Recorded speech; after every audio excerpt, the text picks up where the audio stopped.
ಗದಗ ಜಿಲ್ಲೆಯ ಗಜೇಂದ್ರಗಡ ತಾಲೂಕಿನ ಮುಷಿಗೇರಿಯಲ್ಲಿ ಶ್ರೀ ಬಾಬು ಜಗಜೀವನ್ ರಾಮ್ ಅವರ ಜಯಂತಿಯನ್ನ ಆಚರಿಸಲಾಯಿತು.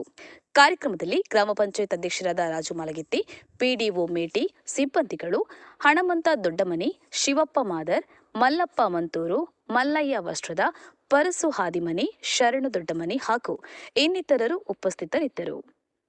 ಮಾರುತಿ ಹೆಚ್ಎಂ, ಗಜೇಂದ್ರಗಡ. ಜೈ ಭೀಮ್ ನ್ಯೂಸ್ 24x7 ಇದು ಬಹುಜನರ ನ್ಯಾಯಕ್ಕಾಗಿ. ಬುದ್ಧಿಜೀವಿಗಳು ಹಾಗೂ ಭಾರತದ ಸ್ವಾತಂತ್ರ್ಯ ಹೋರಾಟಗಾರರಾದಂಥ ಡಾಕ್ಟರ್ ಬಾಬು ಜಗಜೀವನ್ ರಾವ್ ಅವರ 118ನೇ ಜಯಂತ್ಯೋತ್ಸವದ ಹಾರ್ದಿಕ ಶುಭಾಶಯಗಳನ್ನು ತಿಳಿಸುತ್ತಾ, ಡಾಕ್ಟರ್ ಬಾಬು ಜಗಜೀವನ್ ರಾವ್ ಅವರು ನಮ್ಮ ದೇಶದ ಬಿಹಾರದ ಚೌದ ಎಂಬ ಸಣ್ಣ ಹಳ್ಳಿಯಲ್ಲಿ ವಸಂತಿ ದೇವಿಯವರು ಹಾಗೂ ಹರಿರಾಮ್ ಅವರ ಗರ್ಭದಲ್ಲಿ ಜನಿಸುತ್ತಾರೆ. ಇವರು ಅತ್ಯಂತ ಕಡು ಬಡತನದಲ್ಲಿ ಹುಟ್ಟಿದಂತ ಮಹಾನ್ ನಾಯಕರು. ಡಾಕ್ಟರ್ ಬಾಬು ಜಗಜೀವನ್ ರಾವ್ ಅವರು ಈ ದೇಶದಲ್ಲಿ ಅತ್ಯಂತ ಕಠಿಣ ಪರಿಸ್ಥಿತಿಯಲ್ಲಿ ಕಲಿತು ಹಿಂದೂ ಬನಾರಸ ವಿಶ್ವವಿದ್ಯಾಲಯ ಹಾಗೂ ಕೋಲ್ಕತ್ತಾ ವಿಶ್ವವಿದ್ಯಾಲಯದಲ್ಲಿ ಕಲಿತು ನಮ್ಮ ದೇಶಕ್ಕೆ ಹಲವಾರು ಕೊಡುಗೆಗಳನ್ನು ಕೊಟ್ಟಿದ್ದಾರೆ. ಈ ಡಾಕ್ಟರ್ ಬಾಬು ಜಗಜೀವನ್ ರಾವ್ ಅವರು ನಮಗೆ ಸ್ವಾತಂತ್ರ್ಯ ಸಿಕ್ಕ ಸರ್ಕಾರ ರಚನೆ ಆದಾಗ ಕ್ಯಾಬಿನೆಟ್ ಸರ್ಕಾರ ರಚನೆ ಆದಾಗ ಅತ್ಯಂತ ಕಿರಿಯ ಸಚಿವರು, ದೇಶದ ಪ್ರಥಮ ಕಿರಿಯ ಸಚಿವರು ಹಾಗೂ ಅತ್ಯಂತ ಪ್ರಭಾವಿ ಸಚಿವರು. ಆಡುಮುಟ್ಟದ ಸೊಪ್ಪಿಲ್ಲ ಡಾಕ್ಟರ್ ಬಾಬು ಜಗಜೀವನ್ ರಾವ್ ಅವರು ವಹಿಸಿಕೊಳ್ಳದ ಖಾತೆಗಳಿಲ್ಲ. ಡಾಕ್ಟರ್ ಬಾಬು ಜಗಜೀವನ್ ರಾವ್ ಅವರು ಸಾರಿಗೆ ಖಾತೆ, ಕೃಷಿ ಖಾತೆ, ಆಹಾರ ಖಾತೆ, ರಕ್ಷಣಾ ಖಾತೆ ಹಾಗೂ ಕಾರ್ಮಿಕರ ಖಾತೆ ಹಲವಾರು ಖಾತೆಗಳನ್ನು ವಹಿಸಿಕೊಂಡು ಹಲವಾರು ಪರಿಣಿತಿಯನ್ನು ಒಳಗೊಂಡು ಈ ದೇಶದ ಅತ್ಯುನ್ನತ ಹಲವಾರು ಹುದ್ದೆಗಳನ್ನು ವಹಿಸಿಕೊಂಡಂತ ಮಹಾನ್ ನಾಯಕರು. ಡಾಕ್ಟರ್ ಬಾಬು ಜಗಜೀವನ್ ರಾವ್ ಅವರು ಒಂದು ಆರ್ಥಿಕತೆ ವಿಚಾರದಲ್ಲಿ ದೇಶದಲ್ಲಿ ಅತ್ಯಂತ ಪರಿಸ್ಥಿತಿ ಗಂಭೀರವಿದ್ದಾಗ ನಮ್ಮ ದೇಶದಲ್ಲಿ ಹಲವಾರು ಬಡತನದ ಗಾಂಭೀರ್ಯತೆ, ಆಹಾರದ ಪದ್ಧತಿಗಳ ಇದ್ದಾಗ ಡಾಕ್ಟರ್ ಬಾಬು ಜಗಜೀವನ್ ರಾವ್ ಅವರು ತೆಗೆದುಕೊಂಡ ನಿರ್ಧಾರಗಳು ನಮ್ಮ ಇಡೀ ದೇಶಕ್ಕೆ ಒಂದು ಆಹಾರದ ಪದ್ಧತಿ, ಒಂದು ಕಠಿಣ ನಿರ್ಧಾರವನ್ನು ತೆಗೆದುಕೊಂಡಾಗ ನಮ್ಮ ದೇಶಕ್ಕೆ ಅನ್ನ ಹಾಕಿದ ಮಹಾನ್ ನಾಯಕರ ಅಂತ ಹೇಳಿ ಬಯಸ್ತೇನೆ.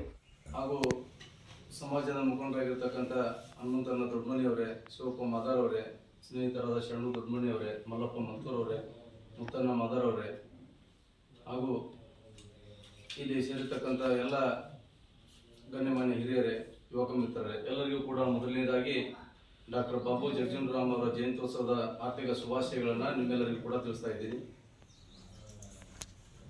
ಇವತ್ತು ನಾವು ಪ್ರತಿ ವರ್ಷ ಅನೇಕ ಮಹಾನ್ ನಾಯಕರ ಒಂದು ಜಯಂತ್ಯೋತ್ಸವ ಕಾರ್ಯಕ್ರಮಗಳನ್ನು ಆಚರಣೆ ಮಾಡ್ತಾ ಇದ್ದೀವಿ. ಅದರಲ್ಲಿ ವಿಶೇಷವಾಗಿ ಅತ್ಯಂತ ವಿಶೇಷವಾಗಿರ್ತಕ್ಕಂಥ ಒಂದು ಜಯಂತ್ಯೋತ್ಸವ ಯಾರ್ದಾದರೂ ಇದ್ರೆ ಅದು ನಮ್ಮ ಡಾಕ್ಟರ್ ಬಾಬು ಜಗಜೀವನ್ ರಾಮ್ ಅಂತ ನಾನು ಹೇಳ್ತಾ ಇದ್ದೀನಿ. ಯಾಕಂತ ಕೇಳಿದ್ರೆ ದೇಶದಲ್ಲಿ ವಿಶೇಷವಾಗಿರ್ತಕ್ಕಂಥ ಒಂದು ಗ್ರೀನ್ ರೆವಲ್ಯೂಷನ್ ಅಂದ್ರೆ ಹಸಿರು ಕ್ರಾಂತಿಯ ಒಂದು ಹರಿಕಾರ ಎನಿಸಿ ಇವತ್ತು ಬಾಬು ಜಗಜೀವನ್ ರಾವ್ ಜಯಂತಿಯ ಈ ಕಾರ್ಯಕ್ರಮದಲ್ಲಿ ಭಾಗವಹಿಸಿರ್ತಕ್ಕಂಥ ಮಾಜಿ ಅಧ್ಯಕ್ಷರಾದಂಥ ರಾಜಶೇಖರ್ ಮಾಗಿತ್ತಿ ಅವರೇ, ಜಗಜೀವನ್ ರಾಮ್ ಮತ್ತು ಡಾಕ್ಟರ್ ಅಂಬೇಡ್ಕರ್ ಅವರು. ಬಾಬು ಜಗಜೀವನ್ ರಾಮ್ ಅವರು ಭಾರತ ದೇಶದಲ್ಲಿ ಹಸಿವಿನಿಂದ ಜನ ಒದ್ದಾಡ್ತಾ ಇರೋದನ್ನು ನೋಡಿ ಅವತ್ತಿನ ಕಾಲದಲ್ಲಿ ಇವರು ಕೃಷಿ ಸಚಿವರಿದ್ರು. ಕೃಷಿ ಸಚಿವರಿದ್ದಾಗ ನಮ್ಮ ದೇಶ ಹಸಿವಿನಿಂದ ಮುಕ್ತ ಆಗಬೇಕು ಅಂತಕ್ಕಂಥ ಒಂದು ಚರ್ಚೆಯನ್ನು ಇಟ್ಕೊಂಡು ಅವತ್ತಿನ ಕಾಲದಲ್ಲಿ ಹಸಿರು ಕ್ರಾಂತಿಯನ್ನು ಮಾಡಿ ಈ ದೇಶಕ್ಕೆ ಯಾವ ಬೆಳೆಯನ್ನು ಬೆಳೆದ್ರೆ ಮನುಷ್ಯನಿಗೆ ಊಟ ಮಾಡಲಿಕ್ಕೆ ಯೋಗ್ಯ ಆಗತ್ತ ಅದನ್ನ ಹೊರದೇಶಿಯವರು ನಮ್ಮಿಂದ ಖರೀದಿ ಮಾಡ್ತಾರ, ನಾವು ಹೊರದೇಶದ ಬೆಳೆದಂತ ಆಹಾರ ಧಾನ್ಯಗಳನ್ನು ಖರೀದಿ ಮಾಡೋ ಒಂದು ನಿಟ್ಟಿನಲ್ಲಿ ಅವತ್ತಿನ ಕಾಲದಲ್ಲಿ ಹಸಿರು ಕ್ರಾಂತಿಯನ್ನು ಮಾಡಿ ಯಾವ ರೀತಿ ಬೆಳಿಬೇಕು ಅನ್ನೋದನ್ನ ಕಲಿಸಿಕೊಟ್ಟವರು ಮಹಾನ್ ವ್ಯಕ್ತಿ ಬಾಬು ಜಗಜೀವನ್ ರಾಮ್ ಅವರು.